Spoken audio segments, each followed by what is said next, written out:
Welcome to the Will Evans Show. This is a podcast that I'm going to teach you everything you didn't learn in school. So if you're sitting there thinking, I have no idea how to budget, I have no idea where my money's going, I need some help, then this is the podcast for you. And today we're going to be talking about the 7 baby steps. So for most of you, you probably have no idea what the 7 baby steps were. So we've talked about getting on a plan. You have to get on a plan if you want to be successful in your financial journey. And this is a proven process that has helped millions of people. I wish I had come up with it. I didn't, but it is a proven plan that, again, has helped tons of people. Over 10 million people have gone through these 7 steps, and I want to share this with you because that's what me and Kendall did. We decided that we are going to live out the 7 baby steps. So baby step number 1 is we save $1,000 as a starter emergency fund. What that does, it gives you a little cushion. So it puts a little distance between you and a flat tire, maybe a bad alternator. It helps you cash flow the expense. We are working towards a goal to have the money set aside in savings for expenses like that. But that leads us into baby step 2. We're in debt. So we're going to pay off all of our debt except the mortgage using the debt snowball. So that's baby step 2. So that includes your credit cards, your student loans, your car loans, personal loans, stuff like that. So that's going to be all in baby step 2. And one thing key about baby step 2 is we are going to be doing this with what Dave calls gazelle intensity. And what that means is that you are attacking this with a vengeance. You are selling everything you can. You're having a garage sale this weekend. You are putting all the money you can to pay off this debt. That's what gazelle intensity is. We're going to be talking about that a lot. So you're going to be doing that as quick as you can with gazelle intensity. And baby step 3 is where we save 3 to 6 months of a fully funded emergency fund. That is 3 to 6 months of your expenses. That way, if you have a job loss or if you have a bigger expense that you can't cash flow in your monthly budget, that's where your 3 to 6 month of an emergency fund comes in. Now, let me say this and let me be very clear. This emergency fund is for emergencies. That does not mean, I forgot Christmas is December 25th and I need to pull money out of my emergency fund. That is not an emergency. So we're not going to use our emergency fund for non-emergencies. And then baby step 4 is we're going to invest 15% of our gross income into retirement. So this is where once we're out of debt, we have our 3 to 6 months of an emergency fund. This is where I think the fun really happens because you start building and saving for the future. This is where you start to talk about leaving a legacy and what are you going to do in 25, 30 years. So we invest 15% of our gross income into retirement, whether it's your 401k, Roth IRA, anything like that. Obviously, if you have a Roth 401k, that's going to be the best option because that means you are putting in after-tax dollars. So you've already paid the taxes. So when your account says $1 million, you have $1 million. You don't pay taxes on that because you've already paid taxes on it. Then that leads us into baby step 5, which is saving for your kids' college fund. Obviously, if you don't have kids, this doesn't apply for you, but you can do this in numerous ways. You can do it through an ESA, an education savings account. You can do it through a 529. And then baby step 6, this is where a lot of people may disagree with what I have to say. On baby step 6, we're going to pay off our home early, right? We're going to do some deep diving into home buying and the best way to do that. At the same time, we're anti-debt at this point. We already drew a line in the sand saying we're never going to be in debt. So when it comes to a mortgage, we're going to do everything we can to pay that off as quick as we can. And then baby step 7, this is the end goal. Baby step 7 is where everything that we've worked so hard for, baby step 7 is where we get to build wealth and give generously. We talked about in baby step 4, you can start doing legacy planning. Baby step 7 is where you really start to see your legacy come into action because you have set yourself up in a way that you are financially free. You have financial peace, you have financial freedom, and then you start planning on, hey, what can I do with this money that the Lord has blessed me with, right? And so that can be a number of things. In Proverbs, it says, a good man leaves an inheritance to his children's children.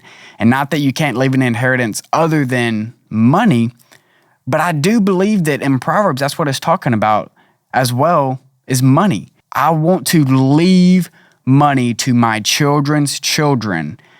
And I want to leave them an inheritance of knowing and understanding good biblical money principles. And so that is baby step 7, where, again, we're building wealth and giving generously. So now you just heard all 7 baby steps. And baby steps 1 through 3, you are going to do those with what we talked about, gazelle intensity. You are doing those as fast as you can. The average time it takes someone following these 7 baby steps to get out of debt and have an emergency fund is 18 to 24 months. That's average. You heard my story. It took me 5 months, so I was on that lower side. And some of you, it may be longer. That is okay. But what I'm trying to tell you is that this plan works. You just have to commit to it. And so 1 through 3, you're doing it with gazelle intensity. And baby steps 4, 5, and 6, you do it all at the same time. So obviously, you're going to do baby step 1 first, then baby step 2, then baby step 3. But 4, 5, and 6, you do them all at the same time. So after you get your emergency fund, you're doing baby step 4, which is investing 15% of your gross income into retirement, and you're saving for kids' college, and any money left over, that is when you start to pay off your home early. And then obviously baby step 7, you are still investing, you're still building wealth, and you're still giving generously. And baby steps 1 through 3 is obviously we're doing it with gazelle intensity. And for some of you, that is going to be very hard. It's going to take a lot of sacrifice, a lot of diligence to do that, because if you are in debt, if you're on baby step 2, and most people listening to this are in baby step 1 or 2, you should not be going on vacation. You should not be eating out and spending $800 a month on restaurants. You should not be doing that. You are doing everything you can to get out of debt as fast as possible. And then once you get into baby steps 4, 5, and 6, that's when you can start to enjoy your money a little bit. We're going to start talking about, hey, let's go on vacation. Let's celebrate. Let's do the fun stuff that we can do with our money, because now we have a little sliver of financial peace, financial freedom, because we're out of debt. We don't owe any money to any lenders, minus the mortgage. So baby step 2, you are cutting out all expenses possible because we're doing everything we can to get out of debt. 4, 5, and 6, you get to enjoy. Baby step 7, you really get to enjoy it. These 7 baby steps have changed my life. They have, obviously, my plan was not working. I was $28,000 in debt as a 21-year-old newly married guy. $28,000 in debt. Me and my wife racked up $28,000 of debt within the first 2 years of us being in school. We had $28,000 of debt, and that is just not okay. My plan was not working, right? So I decided to submit to a different plan, a plan that is a proven plan, the 7 baby steps. People always want to argue with me. And, well, I want to do this, I want to do that. No. You don't go up, me not being jacked, I don't go up to the biggest man at the gym and try to coach him. No, I don't do that. If you have a keg and he has a six-pack, I'm going to do what he does to get a six-pack.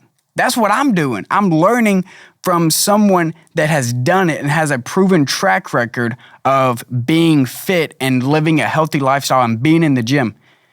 It's the same thing with money.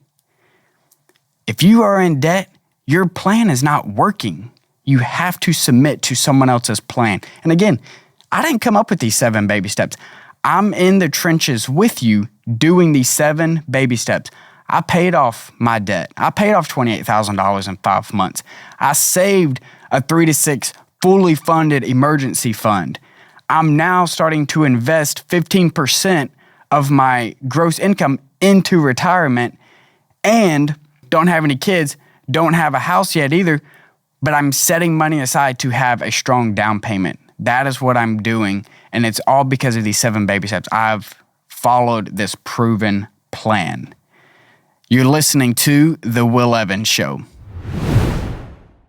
Hey guys, it's Will. I know this show is all about what you didn't learn in school, but for some of you, you need a little more personalized help, and that's what Evans Financial Coaching is.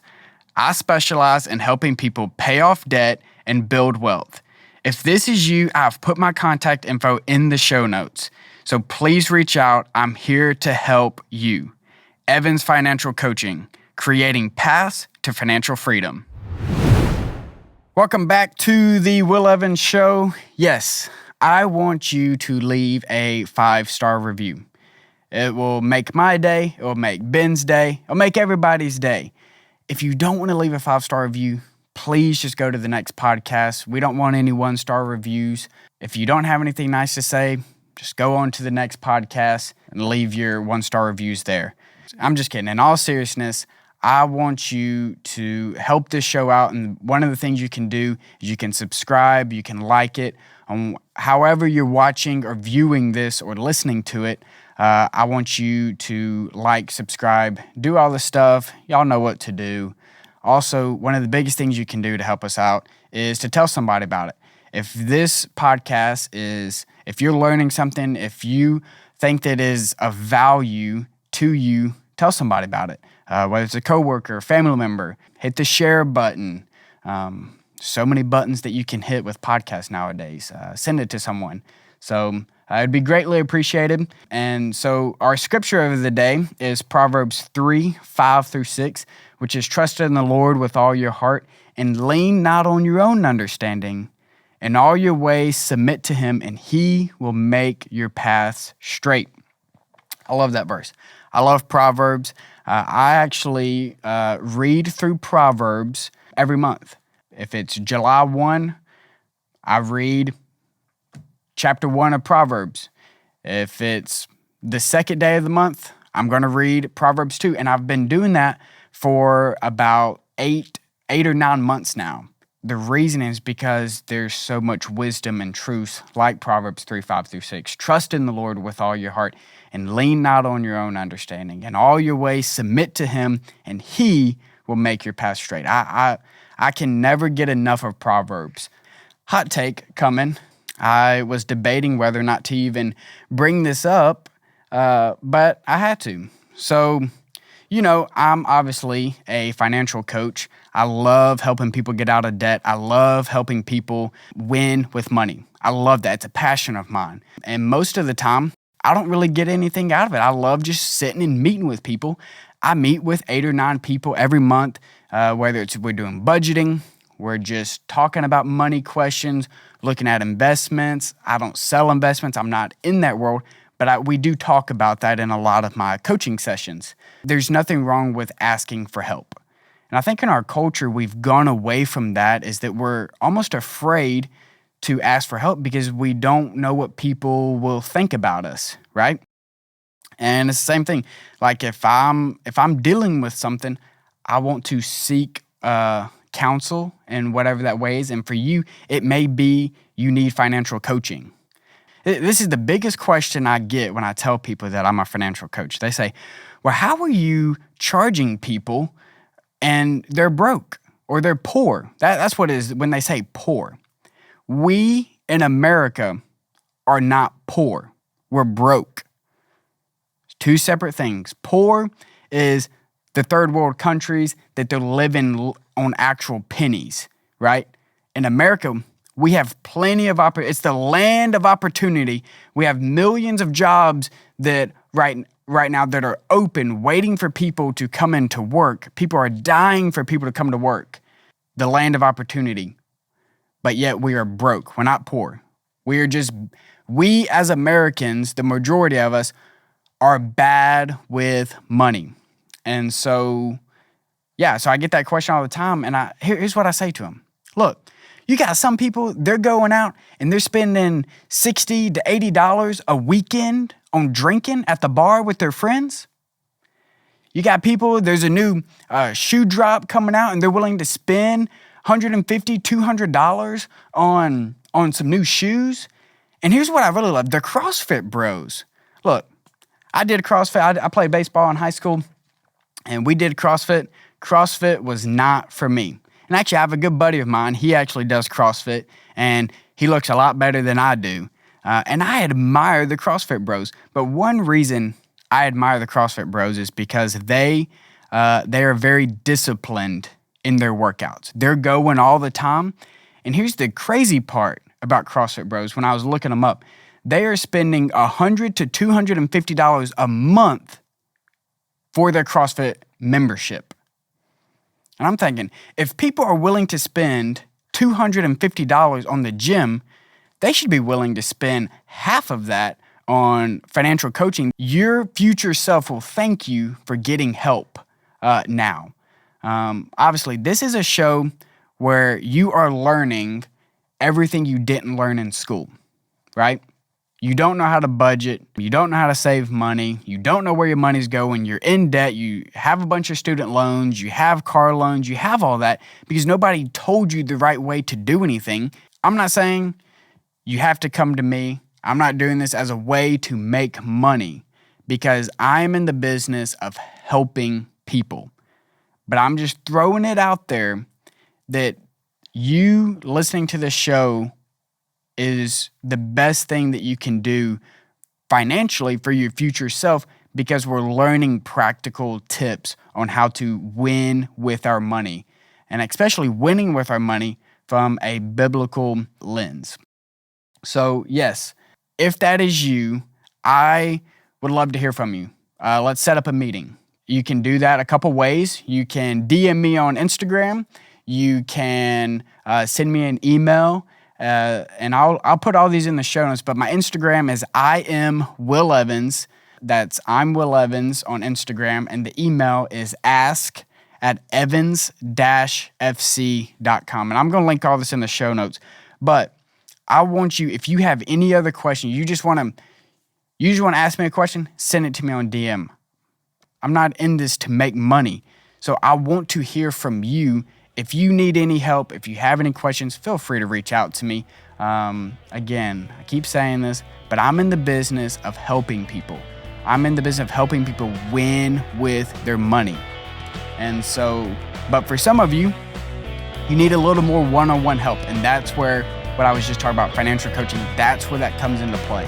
But some of you, you don't need it. For example, I didn't meet with a financial coach. I learned how to be a financial coach. I went through a course and I'm a certified financial coach. And so, but I didn't do this, but this is for those that need a little extra one-on-one help. And so, but that's what financial coaching is. That's what I'm in the business of doing. And obviously all of this could not be done without the wonderful guy behind the scenes, Ben Foster. He is the one that makes this show sound good. Hopefully you think I sound good. I know I don't have the best voice. I need to have that deep voice like Josh Turner. I sadly do not have that. But yes, he's the one that makes it sound perfect. And so again, this is the Will Evans Show. Thank you for tuning in. You can DM me at I'm Will Evans, or you can email me at ask at evans-fc.com, and I will see you all next week.